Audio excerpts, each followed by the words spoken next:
19 साल की सुमेधा, जो कि एक गरीब किसान की बेटी है, उसने सालों से नीट यूजी की प्रिपरेशन की।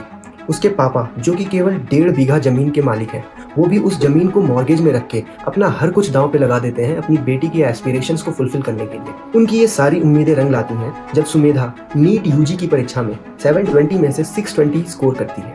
लेकिन एग्जाम के बाद जब बाकियों के साथ वो अपने मार्क्स कंपेयर करती है तो उसको पता चलता है कि बाकियों ने उससे बहुत ही ज़्यादा बेटर परफॉर्म किया है। उसके सपने तब टूटना शुरू होते हैं जब उसको पता चलता है जहां पर वही कई 1-2 बच्चे टॉप करते थे, इस बार 67 बच्चों ने टॉप किया है। इसके बाद आते हैं पेपर लीक्स के एलिगेशंस और फिर ऑनगोइंग सीबीआई इन्वेस्टिगेशन। ये सारी प्रॉब्लम्स नीट यूजी एग्जाम के साथ थी, बट एनटीए, जो कि नेशनल टेस्टिंग एजेंसी है, उसने एक दूसरे एग्जाम को कैंसिल किया। कौन सा वो एग्जाम था? वो एग्जाम था UGC NET, national eligibility test. UGC NET college level और यूनिवर्सिटी लेवल के असिस्टेंट प्रोफेसरशिप की एग्जाम है। ये एग्जाम 10 लाख बच्चे देते हैं। ये एग्जाम 18 जून को होना था, लेकिन उसके 24 घंटे पहले ही एनटीए ने इस एग्जाम को कैंसिल कर दिया। बट क्यों? क्योंकि इस एग्जाम में भी पॉसिबल लीकेज सस्पेक्टेड था, और ये लीकेज डार्क वेब और सोशल मीडिया प्लेटफॉर्म जैसे कि टेलीग्राम पे लीक होने का सस्पेशन था। इसके जस्ट बाद CSIR NET का एग्जाम भी कैंसिल होता है। ये एग्जाम भी कॉलेज लेवल और यूनिवर्सिटी लेवल के प्रोफेसरशिप की एग्जाम है, but science and technology field में। इस एग्जाम को लगभग 2.25 लाख कैंडिडेट्स देते हैं। तो इतने सारे एग्जामिनेशन क्राइसिस इंडिया में हो रही हैं। Stay with me till the end of this video, और मैं ये प्रॉमिस करता हूँ कि by the end you will understand कि ये सारा एग्जामिनेशन क्राइसिस क्या है, इसके प्रॉब्लम्स क्या हैं और इसके सॉल्यूशंस क्या हो सकते हैं। सबसे पहले समझते हैं कि एनटीए क्या है। नेशनल टेस्टिंग एजेंसी, जो 2017 में मिनिस्ट्री ऑफ एजुकेशन ने बनाई थी। नीट जैसे 15 और भी एग्जाम्स हैं जिनको कंडक्ट कराने के लिए एनटीए जैसी बॉडी का फॉर्मेशन किया गया था। 2023 में ही 1,23,00,000 से ज्यादा बच्चे एनटीए के वेरियस एग्जाम्स में खुद को रजिस्टर कराए थे, और इसके बाद NTA became the second largest exam conducting body of the world. कुछ प्रोमिनेंट एग्जाम्स जो एनटीए कंडक्ट कराती है, जैसे कि जेईई मेन, इंजीनियरिंग और आईआईटी के कॉलेजेस में एडमिशन के लिए। दूसरा CUET, common university entrance test. CMAT, common management admission test. NTA के करंट चेयरमैन है प्रोफेसर प्रदीप कुमार जोशी, जो इसके पहले यूपीएससी जैसे कॉन्स्टिट्यूशनल बॉडी के चेयरमैन रह चुके हैं। एनटीए के गवर्निंग बॉडी में IITs, NITs, IIMs and various other prominent institutions के फैकल्टी मेंबर्स भी होते हैं। लेकिन ये पहली बार नहीं है कि एनटीए एक कंट्रोवर्सी में फंसी है। इसके पीछे एक लॉन्ग हिस्ट्री है। जब से एनटीए का फॉर्मेशन हुआ है तब से ये एग्जाम मल्टीपल कंट्रोवर्सीज में घिरी हुई है। मैं आपको 4 ऐसे एग्जांपल्स देता हूँ। 2020 में मध्य प्रदेश की एक स्टूडेंट जिसने नीट एग्जाम में केवल 6 मार्क्स स्कोर किए थे, उसके सुसाइड के बाद ये पता चलता है कि उसके एक्चुअल मार्क्स 590 थे। 2021 में एक रशियन नेशनल ने जेईई मेन के एग्जाम के सॉफ्टवेयर को हैक कर लिया था। 2022 के नीट एग्जाम में इम्पर्सोनेशन अटेम्प्ट्स हुए थे, और इस चीज को प्रिवेंट करने के लिए केरला में फीमेल कैंडिडेट्स के अगेंस्ट नीट ने उनके ब्रा तक उतरवा दिए थे for the reason of security check.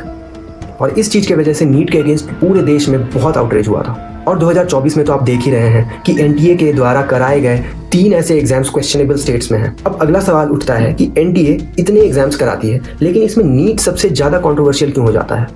इसके 3 मेजर रीजंस हैं, और इन तीनों रीजंस को हम समझने के लिए एनटीए के जेईई मेन एग्जाम को और नीट यूजी एग्जाम को कंपेयर करके देखेंगे। पहला रीजन, MBBS की सीट इंजीनियरिंग की सीट से ज्यादा ल्यूक्रेटिव है। ऐसा इसलिए क्योंकि जॉब ना होने पर भी एक डॉक्टर अपनी प्राइवेट प्रैक्टिस से पैसे कमा सकता है, और वहीं एक इंजीनियर को एटलीस्ट जॉब के लिए या जॉब मार्केट पे डिपेंडेंट होना पड़ता है। और यही वो रीजन है जिसकी वजह से नीट में कंपटीशन ही नहीं, करप्शन भी बहुत बढ़ गया है। जहां जेईई मेन में कंप्यूटर बेस्ड टेस्ट यानी कि CBT होता है, नीट में अभी भी पेपर बेस्ड टेस्ट होते हैं। और तीसरा रीजन ये है, IIT फैकल्टी जेईई पेपर के क्रिएशन में इन्वॉल्व होते हैं, और वो बहुत ही सीक्रेटिव और रिगरस प्रोसीजर को फॉलो करते हैं। इसकी वजह से लीकेजेस और एरर्स बहुत ही मिनिमाइज हो जाते हैं। इन कॉन्ट्रास्ट नीट के पेपर के प्रिपरेशन में इंडिया के premier medical colleges directly involve नहीं होते। तो समझते हैं एनटीए में पेपर लीकेजेस के सोर्स क्या हैं। ये 2 मेजर सोर्सेज हैं। पहला है प्रिंटिंग प्रेस। हालांकि सारे प्रिंटिंग प्रेस RBI के अंडर इम्पैनल्ड होते हैं, बट कुछ चीज़ें हैं जो कॉम्प्रोमाइज़ हो जाती हैं। जैसे एक ट्रांसपोर्ट व्हीकल जो प्रिंटेड पेपर्स को एग्जाम सेंटर तक ट्रांसपोर्ट करता है, वो ड्राइवर तो रजिस्टर्ड है, लेकिन उसका असिस्टेंट या लोडर जो एग्जाम के पेपर्स को व्हीकल में लोड करता है, वो अनरजिस्टर्ड हो सकते हैं और वो कॉम्प्रोमाइज हो सकते हैं। दूसरा रीज़न है एग्जामिनेशन सेंटर में SOPs का फॉलो ना होना, CCTV कैमरास का ना होना। इसकी वजह से एग्जामिनेशन सेंटर्स के कॉम्प्रोमाइज होने के चांसेस बढ़ जाते हैं। तो सेंट्रल गवर्नमेंट ने लीकेजेस रोकने के लिए 2024 में public examination prevention of unfair means act पास किया था। इसके अंदर ऑफेंडर्स को एटलीस्ट 10 साल की सजा या फिर 1 करोड़ का जुर्माना या दोनों होने का प्रावधान है। लेकिन केवल लॉ बना देने से कुछ नहीं होता। Everything comes down to the actual implementation of law. और इंडिया में यही मेजर प्रॉब्लम है। लॉज तो बने हुए हैं बट उनका ग्राउंड लेवल पे एक्चुअल इम्प्लीमेंटेशन बहुत ही ज़्यादा फ्लॉड होता है। एनटीए के इतने प्रॉब्लम्स तो हमने समझे, लेकिन क्या प्रॉब्लम्स का कोई सॉल्यूशन भी है? इसको ठीक कैसे किया जा सकता है? तो आइए समझते हैं। तो पहला सॉल्यूशन ये है कि कुछ एक्सपर्ट्स मानते हैं कि कंप्यूटर बेस्ड टेस्ट कराने से सिक्योरिटी बढ़ाई जा सकती है और इससे लॉजिस्टिकल चैलेंजेस भी कम होंगे। इसमें न्यू टेक्नोलॉजीज को भी इनकॉर्पोरेट किया जा सकता है, जो कि सॉफ्टवेयर इंडस्ट्री में हायरिंग में बहुत ही प्रोमिनेंट है। सेकेंड सॉल्यूशन, कुछ एक्सपर्ट्स स्टैंडर्डाइज्ड टेस्ट्स की बात करते हैं। फॉर एग्जांपल यूएसए में एक बॉडी है ETS, एजुकेशन टेस्टिंग सर्विस, जो बहुत ही ज़्यादा स्टैंडर्डाइज एग्जाम्स कराने के लिए फेमस है। For example SAT, scholarship assessment test, ACT, American college test, GRE, graduate record examination, etcetera. But जहां ETS के 200 परमानेंट स्टाफ हैं, हमारे NTA जो कि दुनिया की second largest exam conducting body है, उसके केवल 20 से 24 परमानेंट स्टाफ हैं। जब वर्कलोड बढ़ता है, जब एग्जामिनेशन करानी होती है, तो टेम्पररी बेसिस पे, कॉन्ट्रैक्ट बेसिस पे एम्प्लॉयज़ को रख के एग्जाम कंडक्ट कराया जाता है। इससे भी लीकेज और कॉम्प्रोमाइज होने के सोर्सेज बढ़ते हैं। तीसरा सॉल्यूशन जो एक्सपर्ट सजेस्ट करते हैं, मल्टीपल एग्जाम डेट्स रखना। साल में एक बार नहीं, मल्टीपल टाइम्स, जैसे 2 बार एटलीस्ट इस एग्जाम को कराया जा सकता है।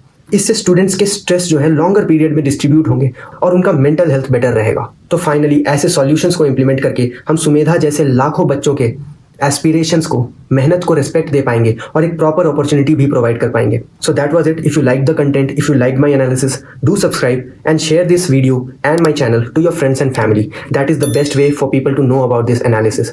Until next time, thank you.